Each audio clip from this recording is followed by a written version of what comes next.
دەبێت بینەرانی بەڕێز و خۆشەویست بۆ سێزدەمین ڕۆژ لە سەرێک خۆپیشاندانەکانی بەغدا و چەند پارێزگایەکی دیکەی عێراق بەردەوامە و دوای بەرفراوانبوونی خۆپیشاندانەکانیش ئێستا هەوڵ بۆ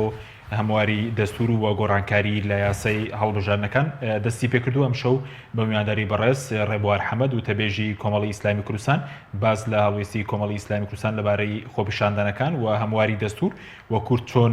مامەڵە لەگەڵ دۆخی دوایی خۆپیشاندانەکان بکات. سەرەتا راپۆرتێک دەبین، دواتر لەگەڵ میوانەکەمان دەست بە گفتوگۆکەمان دەکەین. دوای 14 ساڵ لە پەسەندکردنی بەهۆی خۆپیشاندانە بەرفراوان و بەردەوامەکانی شارەکانی عێراق لایەنە سیاسیەکان بۆ ڕازیکردنی خۆپیشاندەران هەوڵەکانیان بۆ هەموارکردنەوەی دەستور چڕ کردوێتەوە. لە ئێستادا پەرلەمانی عێراق لیژنەیەکی 18 کەسی کە سێ کورد تێیدا بەشدارن بۆ هەموارکردنەوەی دەستوری عێراق پێکێناوە و دەبێت لە ماوەی 4 مانگ کارەکانیان تەواو بکەن. بە پێی مادەی 126 دەستوری عێراق سەرۆکۆمار و ئەنجومەنی وەزیران پێکەوە یان پێنجەکی ئەندامانی پەرلەمان مافی پێشنیارکردنی هەموارکردنی دەستوریان هەیە. هاوکات بە پێی مادەی 142 دەستوری عێراق دەبێت هەمواری بڕگەکانی دەستور بەدەنگی زۆرینەی ڕەهای ئەندامانی پەرلەمانی عێراق پەسەند بکرێت. لە دوای پەسەندکردنیشی لەلایەن پەرلەمانەوە هەموارەکە لە ماوەی 2 مانگدا دەخرێتە ڕاپرسیەوە و کاتێکیش زۆرینەی بەشداربووانی ڕاپرسیەکە ڕەزامەندیان لەسەر نیشاندا ئەوە بە سەرکەوتوو دادەنرێت. بەمەرجێک 2 لە سەرسی 3 پارێزگایان زیاتر هەموارەکە ڕەت نەکەنەوە. کورد ڕۆڵێکی سەرەکی لە نووسینەوەی دەستوردا هەبووە. دەستورەکە چەندین مادە و بڕگەی لەبارەی هەرێمی کوردستان تێدایە. مادەی 117 دەستور دانی بە هەرێمی کوردستان وەک هەرێمێکی فیدراڵ داناوە. مادەی 120 باس لەوە دەکات هەرێم دەستورێکی تایبەت بۆ خۆی دادەنێت. لە مادەی 121 دەستوریشدا هاتووە هەرێمەکان مافی پیادەکردنی دەسەڵاتی جێبەجێکردن و یاسادانان و دادوەریان هەیە. جگە لەو دەسەڵاتانەی تایبەتن بە حکومەتی فیدراڵی و لە داهاتەکانی حکومەتیش پشکی گونجاو بۆ هەرێم دادەنرێت و نووسینگەی هەرێم بۆ بە دوواداچوونی بابەتە ڕۆشنبیری و کۆمەڵایەتەکان لە باڵیۆستخانەکان دەکرێتەوە. لە هەمان کاتیشدا دەستور لە مادەی 114 دا باس لە دەسەڵاتە هاوبەشەکانی حکومەتی هەرێم و عێراق دەکات. لەوانە بەڕێوەبردن و ڕێخستنی گومرگ بە هەماهەنگی و بە پێی مادەی 111 نەوت و غاز موڵکی سەرجەم خەڵکی عێراقن لە هەرێم و پارێزگاکاندا. هەروەها ناوچە دابڕێنراوەکان کە لە پارێزگاکانی کەرکووک و نینەوە و سەلاحەدین و دیالە پێک هاتوون و زیاتر لە 150 خاکی هەرێم پێک دەهێنن لە مادەی 140 دەستوری عێراقدا چارەنووسیان دیاری کراوە کە دەبوو مادەکە تا کۆتایی ساڵی 2007 جێبەجێ کرابە. جێی ئاماژەیە لە کاتێکدا باس لە مەترسی هەمواری دەستور بۆ سەر هەرێم دەکرێت. هەردوو مادەی 126 و 142 گرنتی کەم نەکردنەوەی دەسەڵاتەکانی هەرێم دەکەن. لە بڕگەی چوارەمی مادەی 126 دا هاتووە نابێت هیچ هەموارکردنەوەیەک لەو مادە دەستوریانە ئەنجام بدرێت. لەگەڵ ئەوەشدا بەپێی بڕگەی چوارەمی مادەی 142 هەموارەکە بە سەرکەوتوو دادەنرێت ئەگەر زۆرینەی بەشداربووانی ڕاپرسیەکە ڕەزامەندیان لەسەر نیشاندا بەمەرجێک 2 لە سەرسی 3 پارێزگایان زیاتر ڕەتی نەکەنەوە. بە بڕای شارەزانی دەستوری و بواری هەڵبژاردنیش تاکە مەترسی لەسەر کەمکردنەوەی دەسەڵاتەکانی هەرێم لە کاتی هەمواری دەستور ئەوەیە لە 3 پارێزگای هەرێم لە 166 دەنگدەران دەستورەکە ڕەت نەکەنەوە. چونکە لە دوای هەڵبژاردننی پەرلەمانی کوردستان سەرەڕای ساختەکاریەکی بێشومار ڕێژەی بەشداریکردنی خەڵک تەنها لە 159 بوو. دەستوری عێراق لە ساڵی 2005 لەلایەن لیژنەیەکی 7 کەسی لە پێکاتەکانی عێراق ئامادە کراوە و لایەنە کوردیەکانیش بە 15 ئەندام بەشدار بوون تێیدا. لە 15 تشرینی یەکەمی ساڵی 2005 خرایە ڕاپرسیەوە و لە 178 دانیشتوانی عێراق و هەرێم دەنگیان بە دەستورەکەدا.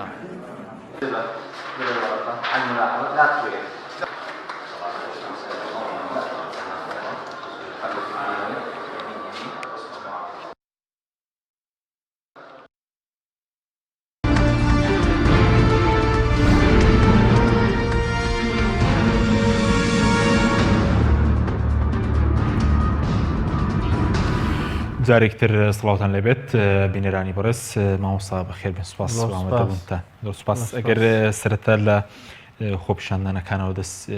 پێم خۆتان ئاگادارن کە لە سەرەتای مانگیدا خۆپیشان دەستی پێکرد و دواتیش لە 25 مانگی دەست پێکرد تا ئێستا 13 ڕۆژ لەسەرێکە بەردەوامە. ئێوەکو کۆمەڵی ئیسلامی ڕاتن لەبارەی و خۆپیشاندانانە چیە کە ئێستا عێراقی گرتوتەوە؟ بەناوی خۆی گەورە و میهرەبان، زۆر سپاس. تاڵ خۆتە زانی بێنێ خۆپیشاندانەکانی عێراق هی ناوچەکانی ئەم باشووری عێراق و پایتەختی عێراقیش کە و خۆپیشاندانانی بە گەورەی تێدا بەرەنجامی ئەو فەسادی و گەندەڵیەکە لە سیستمی حکومڕانی لە عێراقدا هەیە و بەرەنجامی مەحرومیەتی خەڵکە لە مافە سەرەتاییەکانی ژیانیان لە خزمەت گوزاریان وە جگەل لەوەی کامە ینی کەڵەکەبووی واقعەکە کە لە نەوەی نوێ جیلەیەک لە دواییەکەکانی دەرچوانی زانکۆکانی عێراق فرسەتی کاریان نییە و دەرفەتی دامەزراندنیان نییە و هەلی کاریانی و بێ ئومێدێکی گەورە ڕووی لەو شەریحە کارایی کۆمەلگا کردو بە تەئکیدیانی هۆکاری ئەساسی سەرهەڵدانی خۆپیشاندانەکانی عێراق لێوە دەست پێکە و هەموو حکوومەتێکیش بە حکوومەتی عێراق و بە حکوومەتی هەرێمی کوردستانی شوکو هەرێمێکی فیدراڵی ئەبێ لەو حقەتە تێبگا کە ناڕزایەتی خەڵک هەم جگەلەوەی ینی ناڕزایەتێکی مەشروع و ڕەوایە پێویستی بە ئیستیجابە و وەڵامی خێرایە و ئێمە زۆر جاری گەشتەوەن هەمیشە وتمانە سیستمی نوێنەرایەتی یا نظامی پەرلەمانی ئەو سیستمەیە کە پەرلەمان لە بری خەڵکە ببێتە گۆ کاتێ پەرلەمان بە ئەرشی سەرشانی خۆی هەڵناستێ کاتێ پەرلەمان نوێنەرایەتی ڕاستەقینی خەڵک ناکە کاتێ پەرلەمان ڕێقاوی باشی حکوومەت ناکە کاتێ پەرلەمان لێپرسینەوە ناکە کاتێ پەرلەمان بتەئکیدیانی ئەمانەی دێت بۆیە ئەنی حەقیقەتەمەی لە عێراقدا دەگوزارێ بە کورتی ئەتوانین بڵین بەرەنجامی خراپی حکوومەت بەس پێتان بەرەنجامی مەحرومیەتی خەڵکە لە مافەکان پێتان وایە خۆپیشاندانی خۆڕسکن و هیچ کاریگەری خێش ئەوەندەی کێوە ینی دیقەتەندا بێت خۆپیشاندانی لە عێراق لە دوای 2023 کاریگەر بووە لەسەر دەسەڵاتدارە تەبەنەوە خۆپیشاندانان و خۆپیشاندانی کاریگەرنەوە ینی بێشک بەڵام بە نسبەت ینی دەستی دەرەکی کە زۆر جار باسەکرێ عێراق وڵاتێک ینی موهلە بۆی دەستی دەرەکی تێداوێ و عێراق وڵاتێک ئێمە زۆر جاری کوتمانە شوێنی تەراتێنی هێزە ئیقلیمی و نێودەوڵەتیەکانەوە واقعیشی ینی حاشا هەڵنەگرە بەداخەوە لە عێراق بەڵام خۆ هیچ خۆپیشاندانێک ینی بەتەنها بۆەوە ناکرێت گەر زمینە نەبێت کاکە زمینەیەکی زمینە هەیە زمینەکە ئەو زمینەیە چی دروستی کردو کە خەڵک مزاهرە بکە زمینەکە فەسادی دروستی کردو گەندەڵی دروستی کردو زمینەکە خراپی و سیستەمی حکومڕانی دروستی کردو زمینەکە نەبوونی مافە سەرەتاییەکان دروستی کردو زمینەکە بێ خزمەتگوزاری دروستی کردو زمینەکە دانەمەزراندن دروستی کردو زمینەکە نەبوونی دەرفەتی کار دروستی کردو زمینەکە ینی سەرەتاییترین مافەکانی هاوڵاتی نەبوون دروستی کردو بەرەو زمینە هەیە ئەم زمینەیە کە هەیە واقعەکە ئەو زمینەیە واقعەکە کە خۆپیشاندانەکان دروست دەکات دوای ئەوە ینی چۆن تەفسیرەکرێت و چی ئاراستەیەکە و چی ڕابەرایەتێکە و بابەتێکی باشە بەس لەسەر تەوقیتەکە ئێستا بۆ من لەسەر دەمی عادل عەبدولمەهدیە ئەم خۆپیشاندانانە هەن ینی پێدوایە ئەو هۆکاری سەرەکیە کە لە سەردەمی ئەو ناڕەزایەتیانە هەن یاخود تو خۆتە زانی خۆپیشاندانەکان لە عێراق ینی ئەمە یەکەم جارنی خۆپیشاندانانە هەبن لە کابینەکانی پێشوش هەم لە سەردەمی عەبادی و هەم لە سەردەمی نووری مالکی و هەم لە سەردەمی پێش ینی لە هەردوو کابینەکەی نووری مالکیش خۆپیشاندانی گەورە لە عێراق هەبوون خۆپیشاندانەکان لە مەرحەلەیەکدا لە ناوچە سونەنشینەکان بوون زۆر بە گەورەی ئەو ناوچانە تەبەن چانسی خۆیان تاقی کردەوە ینی ئەوە ڕوویدا کە ڕوویدا لە ناوچە سونەنشینەکان و سەرهەڵدانی داعش و ئەو هێنانەی کە بوو ئەو بڵین دەرەنجامی ئەو ناڕەزایەتیانە ناوچە سونەنشینەکان چانسی خۆیان تاقی کردەوە بەڵام سەرکەوتوو نەبوون ئەم جارە فەرقەکە ئەوەیە کە ناوچە شیعەنشینەکان و باشووری عێراق نیگەرانی گەورەکەی گرتووەتەوە ینی گەر بێمەوە سەر پرسیارەکەی تۆ بە تەئکید تەمەەن ئەم جارە کاریگەرترن و خۆپیشاندانەکان گەورەترن هۆکارەکەشی هەرچی بێ ئەوەیە کە خەڵک تۆڕەترە و خەڵک نیگەرانتر بەستەنە عادل عەبدولمەهدی لێ حکومڕانی دۆخی حکومڕانی گەشتۆتاین ئەزانانی حکوومەتی لە عێراقی حکوومەتی عادل عەبدولمەهدی نییە بەتەنها حکوومەتی ینی حکوومەتی و هێزە سیاسیانە حکوومەتی عێراق حکوومەتی ئەگەر دروست بڵین پێش هەموو کەسێک حکوومەتی لایەنە شیعیەکانە ئەوان بڕیار بەدەستی ڕاستەقینن لەو حکوومەتەدا و ئەوان حکومڕانی ڕاستەقینی عێراق بوونەوە لە ماوەکانی ڕابردوودا ئەگەر ڕاشکاو بین اینجا ئەبێ بینەوە سەر ئەوەی کە ئەم حکوومەتە هێزە سیاسیەکانی کەی تێدان و ئەو حکوومەتە گەندەڵیەکانیشی فەسادیەکەشی بەرەنجامی کە ینی حکوومەیەک لە دوایەکەکانی کابینەیەک لە دوایەکەکانی ڕابردووە ئەنی خۆ فەسادی و گەندەڵێکی ئێستا هەیە لە ماوەی 1 ساڵی حکومڕانەتی کابینە نوێیەکە عادل عەبدولمەهدیدا دروست نەبووە ینی بەتەئکید سەرەتاکانی ئەگەڕێتەوە بۆ کابینەکانی پێشووتری حکوومەت سەرەتاکانی ئەگەڕێتەوە بۆ دەستپێکی دامەزراندنەوەی عێراقی نوێ کە عێراقی نوێ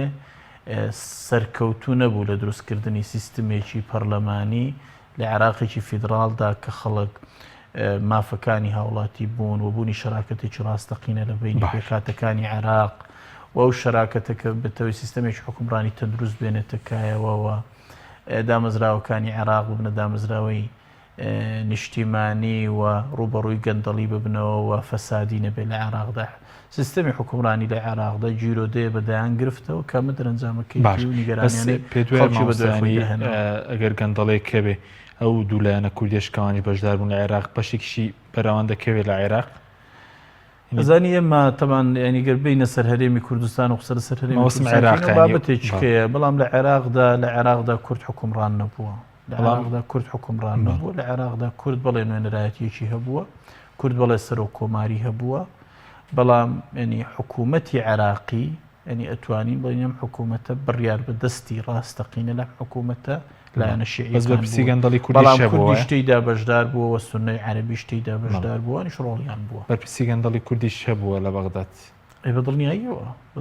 خۆمە ئەگەر ڕەنگە ئێستا بابەتەکەی ئێمە ئەوە نەبێ ئەگەر نامە لە قۆناغجیەکانی کە قسەمان کردووە لەسەر شێوازی نوێنەرایەتی کردنی کورد لە بەغدا نیگەران بووین لەو شێوە نیگەر لە شێوازی نوێنەرایەتی کورد لە بەغدا و شێوازی ئەوەی تەمسیلی کوردی پێکراوە و پشکانەی کورد هەیبووە و شێوازی بەشداری کورد لە بەغدا و زۆر ینی جێی قسە بووە لە باشە ئەگەر بینە سەرەوەی کە دوێنێ کۆبوونەوەی لە نێوان سێ سەرۆکایەتێکە و سەرۆک کۆماری عێراق و لایەنەکان لە هەولێر بەڕێوە چوو کۆبوونەوە کە ینی سوودێکیە بوو یاخودێ وەکو کۆمەڵی ئیسلامی بە دیارکرایە بۆچی بەشداریتان کرد ئێمە ینی یەکەم تا ئێستاش خۆتەزانی وەکو هەرێمی کوردستان بەشێکی لە عێراق و ئێمە قوارەیەکی دەستوریمان هەیە کە هەرێمی کوردستانە کە ئێستا لە سێ پارێزگایدان پێدانرا و کە پارێزگاکانی هەولێر سلێمانی دۆهۆکن و بە پارێزگای ئیزافی پارێزگای هەڵەبجەشەوە کە لە هەرێمی کوردستان بڕیاری پارێزگابوونی بۆ دراوە ئەم هەرێمە فیدراڵی قوارەیەکی دەستوریە ئەرک و مافی خۆی هەیە و ئەم قوارە دەستوریە ئەرکی سەرشانی ئەمە هەمولایەکە بیپارێزین کۆبوونەوەی دوێنەی لایەنە سیاسیەکان لەگەڵ سێ سەرۆکایەتێکی هەرێمی کوردستان و سەرۆک کۆماری عێراقیش یعنی یەکەم بۆ ئەوە بوو کە ئێمە ئەو خۆپیشاندانانەی لە عێراق هانەوە و دەرەنجامانەی بەدوای خۆی دایانێەوە هۆکارەکانی ئەو خۆپیشاندانانە گفتوگۆی لەسەر بکرێەوە هەڵوێستی کوردیش لەو ڕۆوە چی بێەوە چۆن مامەڵە لەگەڵ ئەو خۆپیشاندانانە بکەین یەکەم ئێمە بۆ پێی کە بەشێکین لە عێراق و بە تاکید ئێمەش بێ کاریگەر نامین لەسەر ئەو خۆپیشاندانانەی کە لە عێراقدا هەیە و بە جۆرە لە جۆرەکان کاریگەریشی لەسەر هەرێمی کوردستانە بێت ئەمە یەک دووهام پرسی هەموارکردنەوەی دەستور خۆتەزانی پرسێکی گرنگ و هەستیارەوە ڕاستەوخۆکە ینی پەیوەستە بەم قوارە سیاسی هەرێمی کوردستانەوە پەیوەستە بە مافەنەتەوەاتیەکانی هەرێمی کوردستانەوە ئەوە جگەلەوەی ئێمە بەشێکی گەورەی خاکی هەرێمی کوردستانیشمان لە دەرەوەی ئەو قوارە سیاسیە کە هەرێمی کوردستانە کە پارێزگاکانی کەرکووک و قەزا و ناحیەکانی تری هەموویەکەوێتە سنووری پارێزگای مووسڵ هەموویەکەوێتە پارێزگای سەلاحەدین و هەموویەکەوێتە پارێزگای دیالەش لەبەرەوە ئەمەش بەشێکی گرینگە و ئەمە ئەو مافەنەتەوەیی و نیشتیمانیانی خۆمان کە هەمانن هەمومان لیبەر پرسیارین بە تاکید کۆبوونەوەکە ینی بۆ ئەوە بوو کە پرسی یەکڕیزی هێز و لایەنە سیاسیەکان و یەک هەڵوێستی بەیەکەوە مامەڵەکردن و بە دیاریکراویشە و هێزانەی کە لە بەغدا نوێنەرایەتیان هەیە و کوتلی پەرلەمانیان هەیە باش بەس بە دیاریکەی ڕێی ئێوە لە کۆبوونەوەکە چی بوو ینی قسەتان چی بوو ینی هیچ پامێکتان نەبوو بۆ لایەنەکانی تریژوە بۆ سێ سەرۆکایەتێکەش بەدڵنیاییەوە تەبان هەڵوێستی کۆمەڵی ئیسلامی لە کۆبوونەوە کەش و ئێستاش و پێش کۆبوونەوە کە شەروا بووە دوێنەشانی هەر تاکیدمان ینی بەڕێز ئەمیری کۆمەڵی ئیسلامی لە قسەکانی خۆی باسی لەوە کرد کە هەموو تاکیدە لە هەڵوێستنە گۆڕەکانی کۆمەڵی ئیسلامی کردەوە لەوەی کە یەکەم ینی وەکو باسم کردیانی کام خۆ پیشاندانانەی لە عێراق کرێن تێگەیشتنی کۆمەڵی ئیسلامی وایە کە ئەمە بەرەنجامی حکومڕانیەکی خراپەکە لە عێراقدا کراوە و ئەم نەتیجەی کە لە ئێستا دێتە ینی لە ئێستا ڕوئەدا لە عێراقدا و خۆ پیشاندانانە کەڵەکەبووی کابینەیەک لە دوای یەکەکانی حکوومەتی بەغدان و وەکو باسم کرد بەرەنجامی و فەسادی و گەندەڵیان کە هەنەمە دووهام تێگەیشتنی کۆمەڵی ئیسلامی وایە کە کورد ینی وێ یەک ڕیز بێ و یەک هەڵوێز بێ هەمان پێکەوە بێم قوارە ینی مافە دەستوریەکانی هەرێمی کوردستان بپارێزین وە ئەمەش بۆوە کرێ لای ئێمە ینی بە تێڕوانیمە کۆمەڵی ئیسلامی بۆوە کرێت کە ئێمە هەمومان هیچ لایەنێک بە تەنها مافیەوەی نییە کە نوێنەرایەتی کورد بکەوە دوێنە شەمە تەکیدمان لەسەرەوە کردەوە هەمومان پێکەوە نوێنەری کوردین و هەمومان پێکەوە تەمسیری میلەتەکەی خۆمانەکەین هەر یەکەوە بەپێی ئەو حەجم و ئستحقاقانی کە هەیەی باش و ئەم نوێنەرایەتی کردنەش لەوەدا بەرجەستا بێت کە بێ هەمومان شەریکی ئەو قەرارانە بین کە دەین و بێ پێکەوە بڕیاردەین و هیچ هێزێک نابێ ڕێ بخۆی بدا لە بنیادی ینی هەرێمی کوردستان لە بری هەرێمی کوردستان بڕیار بدا و لە بری هەرێمی کوردستان قسە بکە هەر قسەیەکیش کە قسەی هەمووان نەبێ و تەمسیلی تەنها ئەولایە ناکە کە خۆی نوێنەرایەتی بەس هیچ یارمەتیم بدەی ئێمە ینی هەڵوێستی کۆمەڵی ئیسلامی وایە کە ئێمە ئەتوانین لە هەرێمی کوردستان ئەو یەک ریزیە بەدی بێنین کاتێک لە هەرێمی کوردستانیش چاکسازی ڕاستەقینە دەست پێ بکە و ئێمە لە کۆبوونەوە کەش دوێنێ بەڕێز ئەمیری کۆمەڵی ئیسلامی ئاماژەی بۆ کرد کە پێویستە چاکسازیەکی ڕیشەیی لە هەرێمی کوردستان بکرێەوە هەنگاوەکانی چاکسازی دەست پێ بکرێن و هاوڵاتی لە هەرێمی کوردستانیش هەستکە کە حکوومەتەکەی خزمەتیەکە و هاوڵاتی بوون بکرێتە سنتەر و خزمەت گوزاری باش بکرێەوە دۆخی ینی ژیانی خەڵک باش بکرێەوە و نیگەرانیانەی کە هەیە نەهێڵدرێ وای لێ بێ کە هێزە سیاسیەکانیش و خەڵکیش پێکە و جەماوەری کوردستانیش ینی بەدڵ پشتیوانی قوارە سیاسیەکەیان بکەن و بەدڵ پشتیوانی حکوومەتەکەیان بکەن و ئەو ناڕزایەتیانی کە هەیە نەمێت و کۆتایی بەو جیاوازی چینایەتی و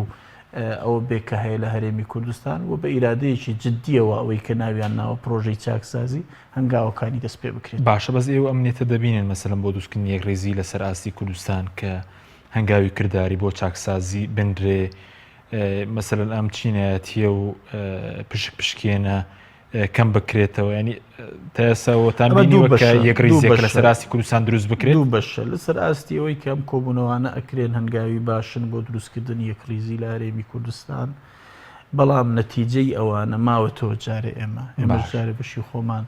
ئێمە دوو کۆبوونەوەیە تەمەن خۆتە زانی دوو کۆبوونەوەی کۆمەڵی ئیسلامی بەشداریەکە و ئەم دوو کۆبوونەوەی ئێمە بەڕاشکاوی و بەڕوونی بەڕێز ئەمیری کۆمەڵی ئیسلامی دەتوانم بڵێم هەم دەستی خستۆتە سەر برینەکان و هەم پێشنیاریشی خستۆتە ڕوو بۆ چارەسەر و هەم هەڵوێستی کۆمەڵی ئیسلامیشی زۆر بەوازحی و بەڕاشکایی وتووە و تاکیدیشی لەسەر ئەو پرەنسیپ و سیاسەتە نەگۆڕانی کۆمەڵ کردوەوە کە ئێمە لە ڕابردوو کارمان لەسەر کردووە و بە دڵنیایی ئێستاش و داهاتوش لەسەری ئەمێنینەوە ئەمێنێتەوە کە ینی هەنگاوی جددی و عملی ببینین لە ئەرزی واقعدا کە دامەزراوە فەرمیەکانی هەرێمی کوردستان لە سەرۆکایەتی هەرێمەوە هەنگاوی کردداری دەست پێ بکەن و حکوومەتیش هەنگاوی کردداری بۆ چاکسازی دەست پێ بکە و پەرلەمانیش ڕۆڵی خۆی ببینی وەکو دامەزراوەیەکی تەشریعی تا ئێستا ئێمە نەخێر هەنگاوی کردداریمان نەبینیوە بەڵام ئەم هەوڵانەی کە هەن بۆ دروستکردنی یەک ڕیزی بۆ یەکەڵوێستی لایەنە سیاسیەکان لەمەڕۆ پرسانی کە لە بەغدا هەن بەڵێ هەنگاوی باشن و ئێمە بەو حەددە بەڕاستی لەگەڵین کە ببینین ئەنی هەنگاوی کردەیی هەیە و هەنگاوی فعلی هەیە بۆ چارەسەری کێشەکان باشە بەس سەبارەت بۆی کەڕخنەیە کە بوو لەسەر کۆبوونەوە کە ئەوەیە کە بۆنە پارتی و یەکێتی تەنە لە کاتە سیارەکاندا لایەنەکانی تر یان لەگەڵ لایەنەکانی تر بێکەوە کۆدە بنەوە پرس و ڕاوێژیان پێ دەکەن بەس لە کاتی تردا مەلایەنەکانی تر فرامۆش دەکرێن و بۆ خۆیان مەسەلە تاگڕەوانە بڕیار لە دۆخی عێراق و کوردستانیش دەدەن من باسم کردیانی وم باس کرد کە ئەمە بەڕوونی ئەنی بەڕوونی ئێمەوە کۆمەڵی ئیسلامی ئاماژەمان بەوە کردووە کە هیچ هێزێک یا هیچ دوو هێزێک بەتەنها مافی ئەویان نییە کە حەق بخۆیان بدەن تەمسیل و نوێنەراتی هەرێمی کوردستان بکەن و ئەو قەرارەی کە هی هەمووانە ئەوە هەڵوێستی هەمومانەوە هەڵوێستی هەموو هێزەکانە بەدەر لەوە هەر هەڵوێستێکە بێ هەڵوێستی لایەنێک یا دوو لایەنەکە خۆیان ینی تعبیری لێ ئەەکەن باشە بەس هەم سەبارەت بۆەوەی کە ئێمە ینی بەداخەوە خۆ ئەوەی کە هەرێمی کوردستانی بەمڕۆ گەیاندووە ناتەباییەک کە هەیە بەرەنجامی ئەوەیە کە وەکو تۆ باست کردیانی حقیقت تەمسیلێکی ڕاستەقینە نەبووە کە تەمسیلی هەرێمی کوردستان بێ و لە بەغداشانی زۆر جار تەبان هەندێک لەو فراکسیۆنانە نادیدە گیراون و بە شێوەیەک مامەڵە نەکراوە کە هەموو فراکسیۆنەکان هەست بکەن کە یەک ریزیەکەیەک ریزیەکی ڕاستەقینەیە لە پێناوی خەڵکی کوردستان بە هێندەی ئەوەندەی زۆر جاریانی وەکو شتێکی تاکتیکیە بۆ مەرحەلەیەکی دیاریکراوە بەکار هاتوو بەس ئێمە لە بیرمان بێت کە حەکیم ئێمە و کۆمەڵی ئیسلامی لە هەموو خۆناغەکان و تومانە ئەو پرسانەی کە پرسی نیشتیمانی و ڕاستە و خۆ کاریگەریان لەسەر هەرێمی کوردستان هەیە وەکۆی کە ئێستا لە بەغدا گوزەرێ مەسلەی هەمواری دەستور ئەم بابەتانە ڕاستە و خۆ پەیوەندیان بە مافەنەتەوەیەکانی میلەتەکەمان هەیە ڕاستە و خۆ پەیوەندیان بەو قەوارە سیاسیەوە هەیە کە لە هەرێمی کوردستان هەیە کە قەوارەیەکی دەستوریە ئەم بابەتە لەوە گەورەترەوە ئەهێنێ هێز و لایەنە سیاسیەکان بەشێ لە ململانەکانی لە پێناوەلا بنێن و هەمومان چاومان لەسەر ئەوە بێ هەمومان پێکەوە بەرپرسین ئێمە کۆمەڵی ئیسلامی توانم من هەندێک ینی مەحەطات و وێزگەشت بیر بخەمەوە کە بەڵێ ئێمە لەو وێزگانە چاومان لەسەر مافە بنەڕەتی و مافەنەتەوەیەکانی میلەتەکەی خۆمانە بەڵام بە دڵنیاییەوە بێدەنگ نابین لە بەرامبەر ئەوەش کە لە هەرێمی کوردستان هەیە بە دڵنیاییەوە قسەی خۆشمان هەم کردووە هەم ئەشیکەین لەسەر ینی شێوازی حکومڕانی لە هەرێمی کوردستان و مەسلەی مافەکانی خەڵک و هاوڵاتیان و سیستەمێکی حکومڕانی تەندروست کە خزمەتی خەڵک و هاوڵاتیانی هەرێمی کوردستان بکاوە ڕۆڵی دامەزراوەکان وە دەستپێکردنی چاکسازی و کۆتایی هێنان بۆ احتیکاری کە لە هەرێمی کوردستان هەیە و جێڕانەوەی ماف بۆ خاوەنەکەی کە هاوڵاتیە لە هەرێمی کوردستان ئێمە هەرگیز ئەوە نییە ئەمەی کە لەوێ ئەیکەین لەسەر حسابی ئەو مافانە بێت کە لێرە قسەیان لەسەر نەکەین باشە بەس ئێوە دژی ئەوەن بۆ نامنامیە ریزیە بۆ پەردەپۆشکردنی گەندەڵی و مەسەر بەردەوامیدان بەنادەت پەروەری بەکار بهێنرێت بەعکسەوە ینی ئەوێ ئەو هێزانش ئێمەش و هێزە سیاسیەکانی کەشکە لێوە بەشداری نەبێت تەکید لەسەرەوە بکەینەوە هەرێمی کوردستان ئەگەر بیەوێ پریشکی ئەو ئاگرەی بەرنەکەوێت کە لە ناو لە شارەکانی باشووری عێراق و لە عێراق ڕووەدا ئەبێ پەلە بکات ئەبێ پەلە نەک پەردە پۆش بکە ئەبێ پەلە بکە لە دەستپێکردنی چاکسازیێکی ڕاستەقینە ئەبێ پەلە بکە لەوەی کە متمانە بگێڕێتەوە بۆ حکوومەتی هەرێمی کوردستان و دامەزراوە فەرمیەکانی هەرێمی کوردستان و هاوڵاتی متمانی پێ ئەبێ ئێمە لە ئاماژەکانی دوهەمین هەڵبژاردنەکانی کوردستان تێبگەین کە ڕێژەی ئەو هاوڵاتیانەی نیگەران بوون و نەچوونە سەر سندوقەکانی دەنگدان یەکجار زۆر بوون ئەبێ دەستەڵاتدارانی هەرێمی کوردستان لەو ڕاستیانە بەباشی تێبگەن و هەنگاوی جدی بۆ بنێن بەڕاستی باشە بەس لە ڕوانگەیەوەی کە بەڕێز و تێوە لە کۆبوونەوەکەش باسیەوەتان کرد کە لە هەرێم دەبێت چاکسازکە لە ڕوانگەی ئەوەی کە هەنی ئەو خۆپیشاندانە کاریگەریان لەسەر هەرێم دەوێتەوە بۆ نمونە داواکاری گەندەڵی و نەبوونی هەلیکار و مەسەرکەمی خزمەت گوزاری ئەم داواکارێنش لە کوردستانە هەرێمی کوردستان بۆ نییە بەڵێ لە هەرێمی کوردستان بۆ ینی هەلیکار وەکو پێویست نییە لۆ لە هەرێمی کوردستان ڕێژەی ئەو گەنجانەکە من کە دەرچوانی زانکۆ و پەیمانگاکان و فرسەتی کارکردنیان نییە بۆ لە هەرێمی کوردستان کە من ئەو خەڵکانی کە کێشەی مەسەرەن ئەو پرۆژانێکی کە تەواو نەکراون و هاوڵاتی کە کێشەی خزمەت گوزاری هەیە بۆ لە هەرێمی کوردستان یعنی خەڵکی برسی و هەژار و لێ قەوما و کەمە نابەت تەکید ڕێژەیەکی زۆریش لێرە لە هەرێمی کوردستانی خۆ بۆ چاوپۆشیکردن لێی ئەم شتانە چارەسەر نابێت بە هەنگاوی کردەی بۆ چارەسەرکردن ئەو باش بەس هیچ بڕیارێک درا بۆ نمونە لایەنەکان دوای لەسەر دەستوری شەر قسەکەین چۆن لایەنەکان مامەڵێکە بەس هیچ بڕیارێک درا لایەنەکان بێکەوە وەفدێک بۆ بەغدا بنێرن لەگەڵ لایەنە عێراقیەکان قسە بکرێت لەو جارەوەی لە بەغدا هەیە جارەوەی لە بەغدا هەیە سەر و کۆمار لە بەغدا هەیە و کورد لە کوردیەکانیش لە پەرلەمانی بەغدا لەو لیژنانن و هەماهەنگی هەیە و بە تەکیدیش تەمەن لە مەرحەلەی تر ڕەنگە قسە لەسەر دروستکردنی لیژنە بکرێەوە بۆ ئەوەی کە دعمی ئەو کوتلانە بکەن کە لە بەغدا باشە بەس قسە لەسەر دۆخی ئەوەش کرا کە ئەو دۆخە پەرتەوازەی کە فراکسیۆنە کوردیەکان لە بەغداد بڕیارێک دراوە لەو بارەیەوە پێش ئەم کۆبوونەوەیە لە کۆبوونەوەی پێشووتری هێزولانە سیاسیەکان لەگەڵ سەرۆکایەتی پەرلەمان بڕیارێک بووە کە گفتوگۆ دەست پێ بکرێ بۆەوەی کە پێنج فراکسیۆنی کە لە بەغدا هەن پێنج کوتلەکە گفتوگۆ بکەنەوە پێکهێنانی هاوپەیمانیەتیەک یا ئێتیلافێک بۆ فراکسیۆنە کوردستانیکان تا ئێستا نەگەشتوتە نەتیجە کۆبوونەوەیەک کراوە ماوەتەوە ینی هەنگاو بەدرێ بە تاکی دێ بە پێویستمان بەوەیە کە هەماهەنگی تەواو لە بینی ئەو فراکسیۆنە بەڵام درزی گەورەشەیە ئەو درزانە بێت چارەسەر بکرێت ئەو درزە گەورانە ئەوانن کە زۆر جار تەبانیانی بە تایبەتی ئەو هێزانەی کە بڕیار بەدەستن ینی تاکلایەنە هەنگاوێن تاکلایەنە بڕیارە دەن تاکلایەنە لەگەڵ هێزولانە سیاسی عراقیەکان قساکەن لە زۆرێک لەو لیژنانەی لە پەرلەمان دەستورەکردن هەندێک لە هێزەکانی کە نادیدا ئەگرێن هەندێک لەو کەسایەتیانەی کە لەو پۆستانەدان لە بەغداوە لە پۆستی گشتیدان مەسەلەن تا ئێستاش تەبەن و ناتوانن بە یەک چاو مامەڵە لەگەڵ هەموو کوت لە کوردستانیەکان بکەن لە ناو پەرلەمانی کوردستان ئەوانە گرفتی گەورن و درزی گەورە دروست دەکەن و پێویستە چارەسەر بکەن. سوپاس دەکەم ناوبڕێکمانێ دوێ ناوبڕەکە دەکرێن بۆ لای بەڕێز قسە لەسەر دەستوریش دەکەنەوە کورد چۆن مامەڵەی لەگەڵا بکە بەڵێ بینێرانی بەڕێز ناوبڕێکی کورت و دەگەڕێنەوە وڵات.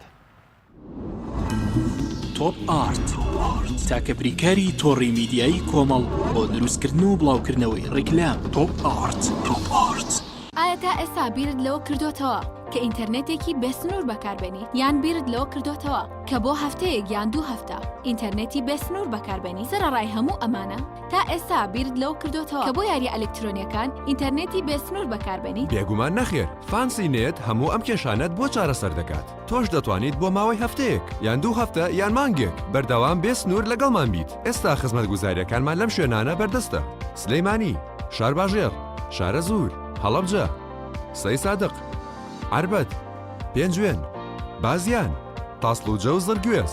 فانسی نێت، هەمیشە ئینتەرنێتی بێسنوور. ئەم کوڕاناوی چالاکە حەزی لە چپسێکی چاکە بۆیانینی لای تاکە زۆر تەندروستە و زۆر پاکە. ئەم چەشناوی فاریە حەزی لە چپسێنی نییە مینی تامی سروشتیە هیچ چپسێک وەک ئەو نییە. هەژوانیش کوڕێکی جوانە حەزی لە ئاهەنگێرانە لە یادی لەدایک بوونەکەی چپسی نینی بوو هەڵبژار دەکەی. نینی هاوڕێی مناڵانە تامی خۆشە و بێزیانە بۆن و ڕەنگی هەمە جۆرە شێوە و قەبارەی زۆرە. بشاری نینی تامێکی لە یاد نەکراو.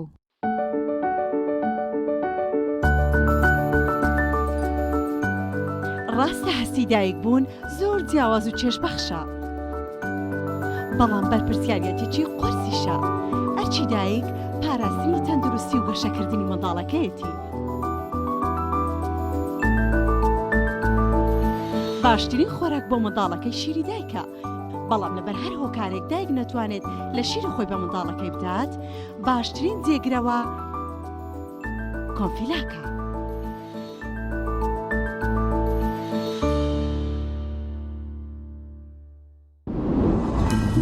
تۆپ ئارت تاکە بریکاری تۆڕی میدیایی کۆمەڵ بۆ دروستکردن و بڵاوکردنەوەی ڕیکلام. تۆپ ئارت.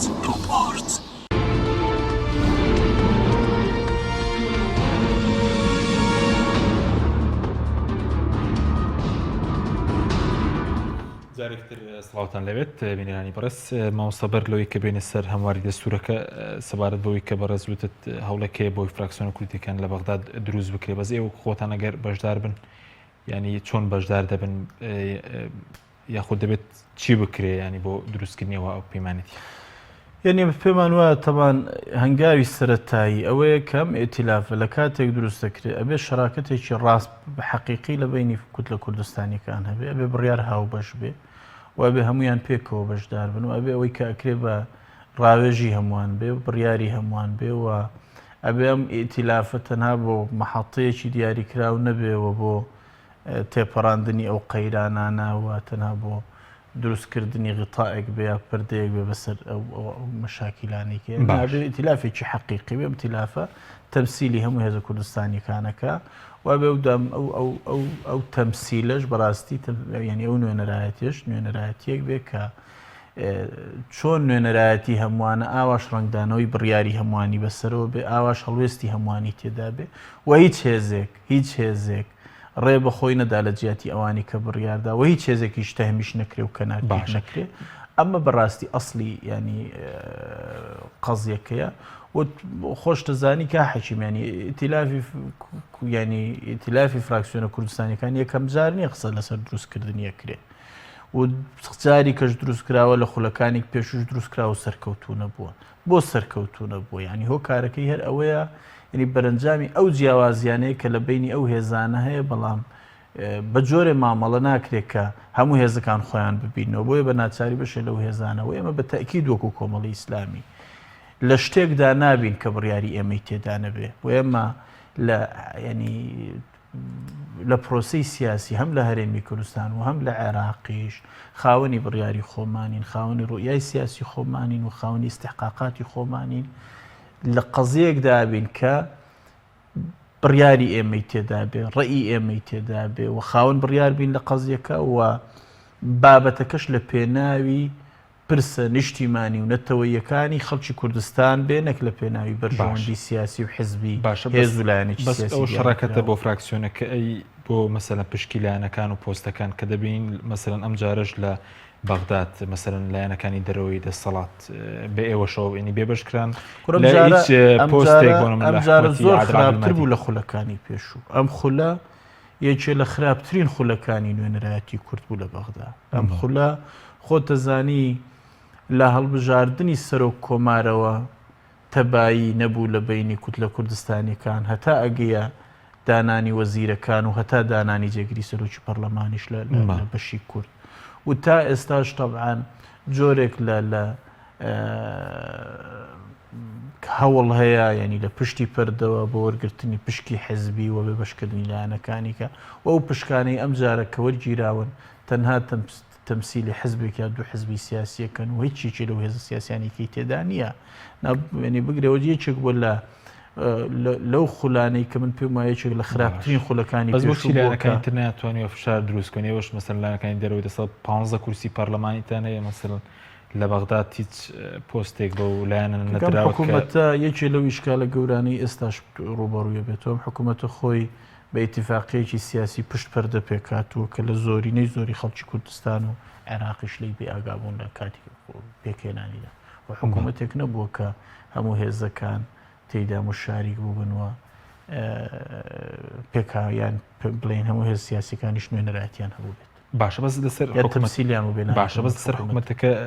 ینی قسە هەبوو لەسەرەوەی کە کورد ئەوەندەی کە پشتگیری عادل عەبدولمەهدی دەکات ینی وەکو مەسم دام دەستگا فەرمیەکانە حکوومەت یاریێم نازم سەرۆکایەت یاریێمە ئەوەندە لەگەڵ مەسلەی داوای ڕەوای خۆپیشاندەران نییە ینی ئەم هاوسەنگە لە داهاتوودا زیان لە هەرێمی کوردستان نەدا ڕۆیای سیاسی جیاواز هەبێ لەو ڕۆ بینی حیزبە کوردستانیەکان ینی ڕەنگە تێڕوانینی سیاسی جیا هەبێ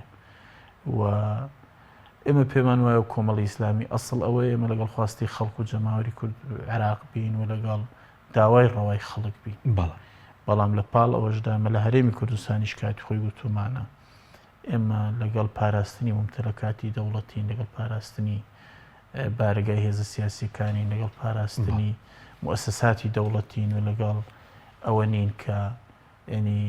خۆپیشاندان بە ئاراستەی تونند و تیژی بڕوە ئەمە لە عێراق بێ لە هەرێمی کوردستان پێشمان وایە خۆپیشاندان کاتێک ئامانجی خۆی تحقیقەکە کە بە شێوەیەکی سلمی بە شێوەیەکی ئاشتیانە بە شێوەیەکی مەدەنیانە تعبیر لە ڕای هاوڵاتیانی کوردستان بکرێت و هەر کاتێک خۆپیشاندان لە ئاراستای بڵین لە شێوە ئاساییەکەی خۆی لایدا بێ بە تاکیدەوە ئامانجەکانی خۆی نەپێکا باشە بەس لە نێوان لایەنەکانی تێکس قسەیەکێ لەسەر قۆناغی دوای عادل عەبدولمەهدی کورد چۆن خۆی ئامادە بکە چووکە ڕەنگە دەڵێن ئێستا ئەگەم حکوومەتە بۆڕێ کاریگەری بکە لەسەر پەیوەندیەکانی هەرێم و بەغداد لەسەر مەسەلەی ناردنی بووجە لەسەر پەیوەندی کورد و بەغداد یعنی هیچ خۆ ئامادەکاریەکێ لەمڕۆ ئەوەی ئێمە ئێستا بینین تەبانیانی ئەم کۆبوونەوانە بینی و کۆبوونەوەی دوێنەشەوە هەنگاوێکی باشن لەو ڕۆ هەنگاوێکی باشن کە تفاهم لە بینی هێزە سیاسیەکان دروست بکات و بۆ قۆناغ و ئەگەر پێشاتە سیاسێک نوێیەکان لە عێراقدا بەڵێ بەس خوامەدەکنێکی پێویستێ وەکو بۆ قۆناغی دوای خۆپیشاندانە من پێم وانێ خۆپیشان ئامادەکاریی باشە بێت وە کورد یعنی و دەستپێکێکی باش بوو بۆی کە لەو ڕۆ ئامادەکاری هەبێ هەم ئێمە بۆ هەمواری دەستور ئامادەبین و هەم بۆ پێشاتە سیاسەکانی کەش ئامادەبین زۆر باشەکرد تا ئێستا پەرتەوازەیی هەبووە تا ئێستاش کە ئێمە تا ئێستاش بەم دوو کۆبوونەوە نیە پەرتەوازەیەکە کۆتایی هاتبێ بەڕاستی گوتاری سیاسی جیا هەیە و لێدوانی سیا هەیە و تێڕوانینی سیاسی جیا هەیە لە بەغدا و گفتوگوی سیاسی جیا هەیە و جۆرێک لە تاکلانەی لە گفتوگۆکاندا هەیە لەلایەن هەندێک هێزی سیاسیەوە ئەمانە هەمووی لەسەر ئەرزی واقعان باشە بەس ئەگەر بینێ سەر هەمواری دەستور ینی هیچ مەترسیەکەیە خۆ دوێنی هیچ مەترسێکرا ڕوو لەسەر مەسلەی هەمواری دەستوری خۆ بە شێوەیەکی گشتی کورد ینی بە چۆن مامەڵی لەگەڵا بکە چۆن خۆی مەسەلەن بۆ هەمواری دەستور ئامادە بکە چکە ئێستا لە پەرلەمانی عێراقیش لیژنەیەک بۆ هەمواری دەستور پێکاتوە کە سێ کوردیش تێدا بەشدارە بە دڵنیاییەوە هەمواری دەستور مەترسی لەسەر هەرێمی کوردستان و قوارە سیاسیەکەی دروست دەکات و دەستور خۆتەزانی لە هەرومەرجێک نووسراوەتەوە کە کورد پێگەیشی بەهێزی هەبووە لە عێراقی نوێ عێراقی دوای سەدام کاتێکم دەستورە نووسراوەتەوە کە هەم کورد خۆی پێگەیەکی بەهێزی هەبووە هەم هێزەکانی هاوپەیمانان کە لەو قۆناغدا کاریگەری ڕاستەو خۆیان لەسەر دەستور و نووسینەوەی دەستوری عێراق هەبوو هەوڵی ئەویان داوە کە پێکهاتەکانی عێراق هەموو مافەکانیان دەستەبەر بکرێەوە هەوڵ دراوە سیستەمێکی فیدرالی لە عێراق پیادە بکرێەوە خۆتەزانی تەڵەن پێی دەستوری عێراق لە عێراق کە وڵاتێکی فیدرالی ئەکرات چەندین هەرێمی کە هەبێت چەندین هەرێمی فیدرالی کە هەبێت لە نێوان سێ پارێزگا پێک بێ بەڵام ئێستا تاکە هەرێمێکی فیدرالی کە لە عێراقدا هەیە هەرێمی کوردستانە و ئێستا تەمەنە ئەو هەوڵانەی کە ئێستا هەن زیاتر هەوڵن بە ئاڕاستی دروستکردنەوەی عێراقێکی مرکزی عێراقێک کە سیستەمێکی سەرۆکایەتی بێ و عێراقێک بێ کە حکوومەتێکی ناوەندی بەهێز هەبێ هەتا ئەو بۆ زانینت هەتا ینی بڵین لە کارخستن یا ئیلغاکردنەوەی ئەنجومەنی پارێزگاکانیش بە جۆرە لە جۆرەکان لێدانی ئەو سیستەمی لامەرکزیەتەیەکە لامەرکزیەتی پارێزگاکانە کە هەیە خۆت ینی گرفتی ڕاستەقینە ئێستاوی لە عێراقی من لە دەستپێکیش باسمان کرد لە عێراقدا گرفتی جێبەجێنەکردنی دەستور هەبووە نەک دەستور خۆی گرفت بوو بێ لە عێراقدا گرفتی ئەوە هەبووە کە خزمەتگوزاری هەبوو نەبووە و گەندەڵی هەبووە و حکومڕانیەکی تەندروست نەبووە لە عێراقدا نەک ئەنجومەنی پارێزگاکان ڕێگر بوو بن بە حەقیقەت لەبەرەوە هەموو ئەوانە ینی هەندێک ئاماژەن بۆ ئەوەی کە هەوڵی لە هەوڵەکانی هەموارکردنەوەی دەستور بە تەکید مەترسی کوردستان هەیە ئەمێنێتەوە سەر ئەوەی ئێمە یەک بە پێی ڕێکارە یاساییەکان ینی چۆن نەتوانین کە ڕێگر بین لەوەی کە مافە دەستوریەکانی خەڵکی کوردستان بپارێزرێ دوو کە بەڕای من گرنگترە ئەویش ئەوەیە پێگەی سیاسی هێزە کوردستانیەکان و ڕۆڵی ئەو تەوافقاتە سیاسیانەیە کە کورد دروستیە کاتەوە جارێککە لەگەڵ هێزە سیاسیانەی کە کاریگەریانە بێتەوە لەسەر نووسینەوەی دەستوری نوێی عێراق و ئەو لایەنانە گیان با بڵێن لەو ڕۆژەوە کە کورد چەند دەتوانێت بە قووەتەوە جارێکی کە بە یەک ئەو قووەتەی کوردیشیا با بڵێن سڕی سەرکەوتنی کوردیش نهێنی سەرکەوتنی کوردیش لە چیدا لە یەک ریزی و یەک دەنجی و یەک سەنجی هێزە کوردیەکاندا هەیە کە باسمان کە بناغی ئەو یەک ریزیش لەکوێ دەستپێکا لە هەرێمی کوردستانەوە دەستپێکەوە تەنها بە شیعار نابێ هەمواری دەستور ئێستا تەمەن هەنگاوە سەرەتاییەکانی دەستپێک کردووەکو خۆت ئاماژەت پێ کرد هەنگاوە سەرەتاییەکانی بەو راپۆرتەوە دەستپێکەکەم لیژنە ئامادەیەکە وایداتەوە سەرۆکایەتی پەرلەمان و ڕەنگە هەنگاوەکانی دواتریش تەمان ئەگەر پەرلەمانی عێراق بەردەوام بێ ئەگەر پەرلەمانی عێراق خۆی کە خۆتە زانی تەبان خواستی خۆپیشاندەران هەرتەنها هەمواری دەستور نییە هەڵبژاردننی پێشوەختەوە هەڵوەشاندنەوەی پەرلەمانەوە هەڵوەشاندنەوەی حکوومەتی عێراق ینی ئەمانە شەشتا پێش هاتن و لە بەردە من بەڕاستی باشە بەس وەکو کورد ینی پێویستی بە پێکەنانی لیژنە هەیە یاخود تەنها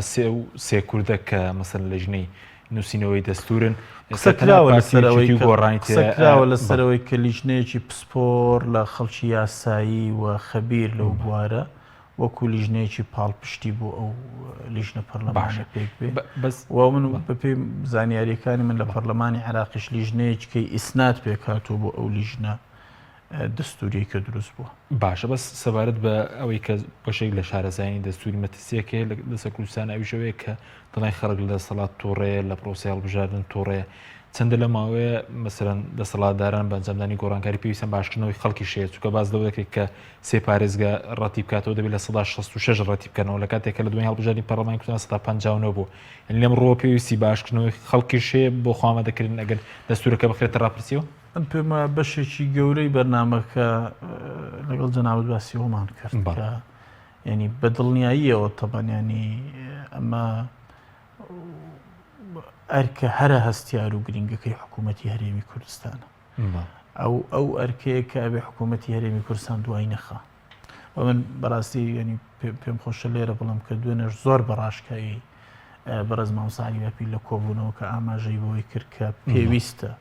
بڕیار بەدەستانی هەرێمی کوردستان بە دیاریکراوی حکوومەتی هەرێمی کوردستان سوود لەو ئارامی وەربگرێت کە لە ئێستا لە هەرێمی کوردستان هەیە هەنگاوی جددی بۆ چاکسازی لە هەرێمی کوردستان دەست پێ بکات و ئەو هەنگاوە چاکسازیانە دەستپێکی ئاشکردنەوەی خەڵک بن و دەستپێکی ئەوە بێ کە هاوڵاتی لە هەرێمی کوردستان ببینێت کە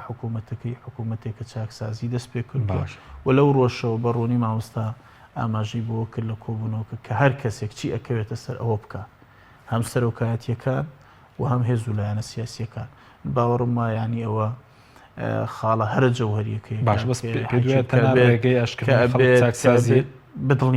بەدڵنیاییەوە ینی چاکسازیەکی ڕاستەقینە و نهێشتنی گەندەڵی و ڕوبەڕووبوونەوەی گەندەڵی باشترین ڕێگایە بۆ ئاشکردنەوەی خەڵک و هاوڵاتیانی هەرێمی کوردستان. باشە تەورێکی ترێژەوەی کە ئێستا بازەکەی هەڵداواکاری خۆپیشاندەرانە مەسلەی پێکێنانی کۆمیسیۆنێکی نوێ یاخود هەموار یاسایی هەڵبژاردن ئێوە چەندە بە زەروریزە مەسەرەن یاسی هەڵبژاردن لە عێراق هەموار بکرێتەوە چونکە ئێستا باز لەوە دەکرێت کە ئەم پەرلەمانەی ئێستا بەشێکی زۆری تەزویرە و بەرەنجام ئەم دۆخشکە دووزە بەشێکی پەیوەندی بە و هەڵبژاردنەوەیە وەڵا بە دڵنیاییەوە کۆمیسیۆنی سربەخۆی هەڵبژاردنەکانی عێراق لە دووهەمین هەڵبژاردنەکانی عێراق ئەنی متمانەی خۆی لە دەستداوە نەیتوانی لە ئاستی متمانەی خەڵکی عێراقدا بێت و من پێم وایە دێنیت ئەو ساختەکاری کە لە دووهەمین هەڵبژاردنەکانی عێراق کرا ینی شتێک نییە کە هێزێکی سیاسی بە تەنها بیڵێ و بەشێک لە واقعی ئێستا هەیە بەرەنجامی ئەو ساختەکاری گەورەیە کە تەمسیلی خەڵک و نوێنەراتی خەڵک ناکات. ئێمە لە بیرمان بە دووهەمین هەڵبژاردننی عێراق ئەو هەڵبژاردنە بوو کە گەورەترین و ڕاستە و خۆت هەم گەورەترین و هەم کاریگەری ڕاستە و خۆشی لەسەر هەڵبژاردنەکانی هەرێم و بێ متمانەی کردنی خەڵکە بوو ینی خەڵکی هەرێمی کوردستان لە هەڵبژاردننی عێراقەوە بێ متمانە بوون بە سندوقەکانی دەنگدان و ئەو ڕێژەی کە تۆ ئاماژەت پێکرد کە خەڵک بەشداری نەکرد لێەوە دەستی پێکرد ئەمە یەک دووهەم ئەم کۆمیسیۆنە نەیتوانی متمانەی خۆی بپارێزێەوە ئەمە لە نەتەوەیە گرتوەکان و لە ناوخۆی عێراق و لەبەر خۆتەزانی لە دادگای دەستوری لە عێراق بڕیاردراک لەسەر ئەوەی کە ینی سەختەکاری هەبووە ناشاردرێتەوە بۆ ئەو کۆمیسیۆنانی پرسیاری جددی لەسەر میستاقیتەکەی هەیە مەسەلەی یاساکانی هەڵبژاردن و هەموارکردنەوەی ئەوتر پەیوەندی بەوە هەیە کە ینی لە زۆرێک لە هەڵبژاردنەکانی کەش قسە لەسەر یاساکانی هەڵبژاردن کراوە تا ئێستاش یاسای هەڵبژاردن کە هەڵبژاردنەکانی عێراق بەپێی سانتلیگۆی هەموارکرا و بەڕێوە لە بەرژەوەندی هێزە گەورەکاندا بوو هەمیشە لە انتخاباتە پێکاتەکەی وایە یاساکەی وایە کە لە بەرژەوەندی هێزە گەورەکانە لە عێراقدا و لە بەرژەوەندی هێزە بچووکەکان نییە و ئەمە بابەتێکی کە ینی ئەگەر بێتە سەر مەسەلەی هەموارکردنەوەی یاسا زانی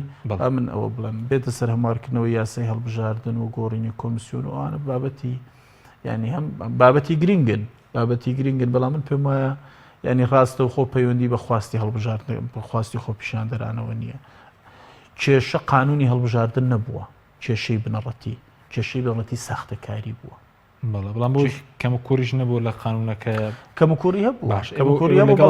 یاسای هەڵبژاردن یاسایەکی باشتر دامرێ کۆمیسیۆنەکە هەڵبژێنرێتەوە بەدڵنیاییەوە نا من کۆمیسیۆن باسم کردین کۆمیسیۆن نیشانەی جددی و پرسیاری جددی لەسەر میستاقیتی هەیە کۆمیسیۆنی خۆی هەڵبژاردنەکانی عێراق خۆم لە دواترین لە دواهمین هەڵبژاردنەکانی خۆی متمانەی ئەو کۆمیسیۆنە لە بەرامبەر خەڵکی کوردستان و خەڵکی عێراق هیچ سیقەیەکی بم کۆمیسیۆن باشە دو پرسیارم سەبارەت بەوەی کە ئێستا مەسەرەن لەگەڵ بەغداد مەسەرەن خۆپیشاندان هەیە نزیک بوونەوە یاسای بودجێ ئەمڕۆ بڵین پرۆژه یاسای بودجە گەشتیان انجومەنی وەزیران یعنی پێ دوای هەرێمی کوردستان دەبێت چی بکات لەگەڵ بەغداد بە ئاراسیەوەی مثلا کاریگەریشی ئابووری مثلا نەبێ لەسەر لە یەک ساڵی ڕابردوودا هەرێمی کوردستان سەرکەوتوو نەبوو لەوەی کە بتوانێت سوود لەو دەرفەتانەوە وەربگرێەوە کێشە هەڵواسراوەکانی خۆی بە تایبەت لە ڕوانگەی داراییەوە لەگەڵ حکوومەتی عێراق چارەسەر بکات و نەیانتوانی پرسی نەوت لەگەڵ حکوومەتی عێراق چارەسەرکردن ئەگەر هۆکارەکانیشیان بابەتەکانیشیان یا با بڵین هۆکارەکانیشیان هۆکاری بابەتی بوو بن و لە بەرژەوەندی خەڵکی کوردستانی پێش خۆپیشاندنەکان نەیانتوانی حکوومەتی هەرێمی کوردستان نەیتوانی خەڵکی کوردستان و عێراق تێبگەێنێ کە ئەوان هۆکاری بابەتیان هەیە بۆ ڕێکنەکەوتن لەگەڵ حکوومەتی ناوەندی و ئێستا خەڵکی کوردستان ینی گلەی جددی لەو ڕۆ لە حکوومەتی هەرێمی کوردستان هەیە کاتێک کە ناتوانێت نەوت ڕادەستکە و نا ئیتیفاقیەکی کۆنکرێتی لەگەڵ حکوومەتی عێراقکە بۆ چارەسەرکردنی پێش ئەم خۆپیشاندانانە باسەکە ئێستا دۆخێکی کێ خۆتەزانانی پێشتر ئاسانتر بە دڵنیاییەوە و نەتوانی وشتی گرفتە داراییەکان بە داهاتی خۆی چارەسەرکە کە داهاتی نەوتە. سوپاس دەکەم زۆر سوپاس بۆ ڕێز مامۆستا بۆ ڕەحمەت وتەبێژی کۆمەڵی ئیسلامی کوردستان کە لەم بەرنامەیە لەگەڵ ماوەی سوپاس بۆ بینەرانی بەڕێز سوپاس بۆ ئەو کارم تا بەرنامێکی دیکە خواتان لەگەڵ.